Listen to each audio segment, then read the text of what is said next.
অনেকে বলে যে রোজা রাখলে আলসার বেড়ে যাবে, গ্যাস্ট্রিক বেড়ে যাবে, বলে কিনা? আপনার বাড়বে না কার বাড়বে? আপনি তো খেয়েছেন বাড়া জিনিস, ঠিক কিনা? সনা বুট, তেল, বুঝেন না কথা, বাজার ফোটা, এগুলো খাইলে তো এমনি বাড়বে। খাইছি না তো কি খারাপ? বুঝেন না কথা? যদি খেতেন খেজুর, দুধ, কলা, তাহলে তো এবার হতো না। খাবেন উল্টা পাল্টা, আবার বলবেন রোজা রাখলে গ্যাস বাড়ে। বুঝেন না কথা? তাহলে 17 জন রোজাদারের পেটের রসকে নিয়ে বিজ্ঞান পরীক্ষা করেছে, যাদের আলসার হয়েছিল। এরপরে দেখা গেল যে তাদের পাকস্থলীতে অ্যাসিড খুব বেশি বা কম রোজা রাখার পরে তাদের উভয়ের ওই যে রোগটা ওটা আস্তে আস্তে করে সেরে গেছে। সুবহানাল্লাহ।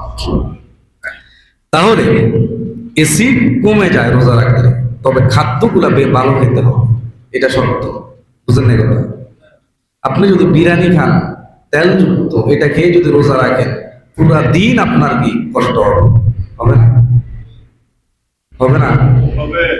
কারণ বিরিয়ানি এটা কি সহজে কি হয়, হজম হয়ে যায়, এটা বেশিক্ষণ থাকে না, থাকে কম জিনিস। খেজুর, কলা, এগুলো অনেক সময় পর্যন্ত এনার্জি ধরে রাখে এবং আপনার পানি কি ধরে রাখে।